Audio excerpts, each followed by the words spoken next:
मु एसयूसीआई संपादक ना शंकर दासगुप्ता।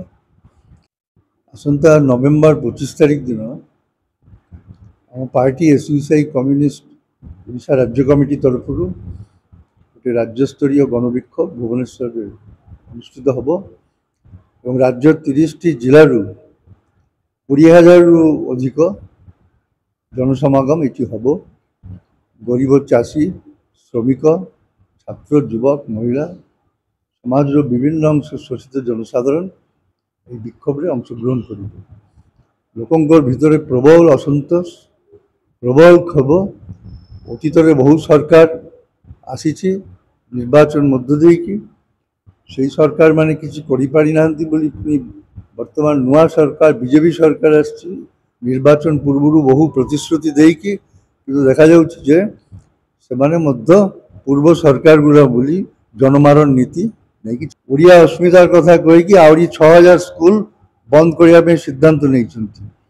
मदमुक्त ओडिशा कहवा सत्वे भी से आहरी 70टी माने मद दुकान एवं 3टी मद कारखाना खोलिया निष्पत्ति नहीं। लोकों को मद ड्रग्स इत्यादि निशाग्रस्त करिकी एवं राज्य प्रतिदिन दुष्कर्म गणदुष्कर्म हत्याकांड चली अन्य समस्या कौन समाधान हो। एसयूसीआई कम्युनिस्ट पार्टी राज्य 30 जिलू जनसाधारण को संगठित करके विक्षोभ सिद्धांत नहीं। रघुनाथ दास एसयूसीआई कम्युनिस्ट ओडिशा राज्य संपादक मंडली सदस्य। आमर पार्टी एसयूसीआई कम्युनिस्ट ओडिशा राज्य कमिटर संपादक तथा केंद्रीय कमिटर सदस्य कमरेड शंकर दासगुप्त प्रथम जो बयान रखिले सेटा एकदम सठिक बयान बोली आम समस्ते ही मन करूँ जो मैंने उपस्थित अच्छु।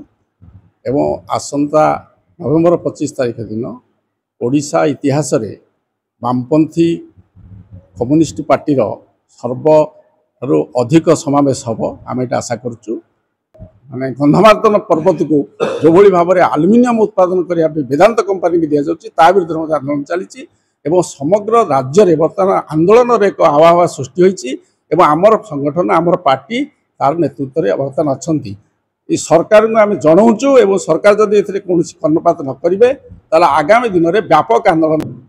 मो ना स्वयं प्रभा नायक एसयूसीआई कम्युनिस्ट राज्य संपादक मंडली सदस्य। एसयूसीआई कम्युनिस्ट पक्षर आगामी नवेम्बर 25 तारीख राज्य में एक विशाल गणविक्षोभर आयोजन करा जाउछि। सारा राज्यर समग्र 30 जिलू 20,000 ऊर्ध्व जनगण छात्र युवक महिला चाषी मूलक सर्वस्तर जनगण ये विक्षोभ में सामिल होती। वर्तमान राज्य जे सरकार आसी जहाँ जहाँ प्रतिश्रुति देते ठीक ओलटा ही कार्य से करुँच। वर्तमान नारी निर्यातना क्षेत्र में ओडिशा माने श्रेष्ठ माने शीर्ष रही समस्त देश समग्र देश में ओडिशा वर्तमान शीर्ष रही सत्वे भी सरकार मदमुक्त ओडिशार कथा कही वर्तमान 70टी बंद होता मद दुकान खोलुंट मद कारखाना खोलुंट दरदाम तो जो भली बढ़ी चली ए समस्त समस्या विरुद्ध जनगणकर मान जीवन जीविकार दाबी नहीं आंदोलन डाकरा दिया है।